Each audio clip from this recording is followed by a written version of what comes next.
So 26 Herb Garden is right in the middle of the city of Bacolod. And it is basically our backyard.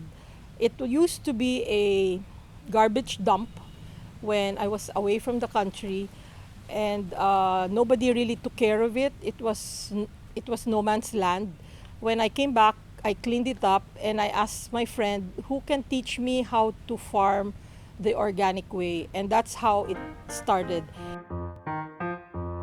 Now our advocacy is really to promote, even among small children, their parents, their families. You don't have to have a 2,000 or 3,000 square meter or a hectare of land. You can have your driveway, you can have your area of your dirty kitchen, you can have your balcony in your condo. Just have some small pots and choose the plants that you want to eat. So we have a lot of students who've come here and learned how to do natural farming, and they have started their pinakbet garden. They have started their vegetables, whether it's lettuce, whether it's eggplant, tomatoes, just in pots, and just enough for them, for their families. So I see the joy in them being able to grow these vegetables and finally eat them. And believe it or not, if you grow them and you eat them, they taste much better than when you bought them. It's also better on the pocket. So that's how we started advocating. And here in 26 Herb Garden, aside from our farming and our restaurant, we also teach. So in the past, before the pandemic, we would have every quarter a class on natural farming system and JADAM, NFS. So these are all chemical-free, pesticide-free systems based in Korea and Japan, which are both applicable here in the Philippines. And we have already seen a giant growth of proponents doing this kind of systems in our country. We also have small livestock. We have native chickens, we have layers, and we have rabbits. And people ask me, why do you grow rabbits? And I said, I really need the poop of the rabbit for my plants. They have the best poop for vermicomposting or even just directly composted into the soil.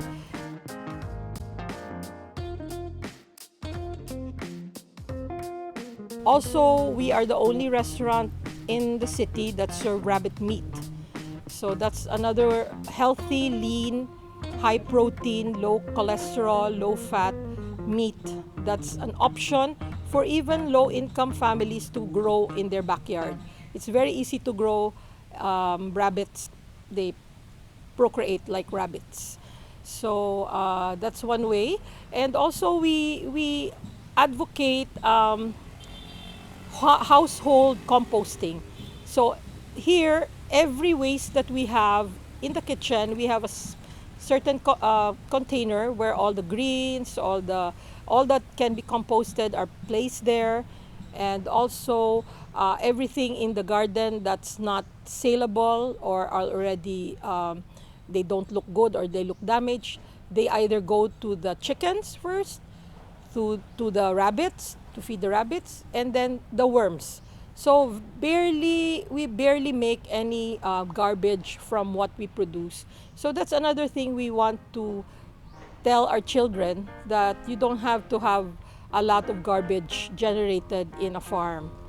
So I highly encourage everybody from 1 year old to 101 years old to join our movement, whether you want to be an organic farmer, a natural farmer, you want to be a slow food advocate, you want to cook the traditional negrense cooking without any added fast food components.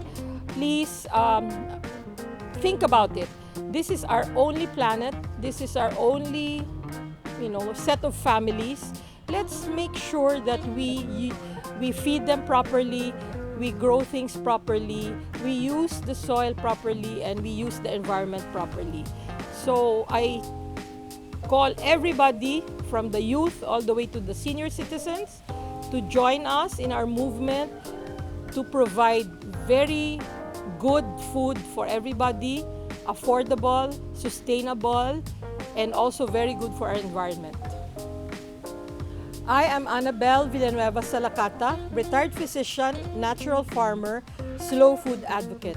I am proud to be a part of Terra Madre 2020 and the Slow Food Negros community. Our food, our planet, our future.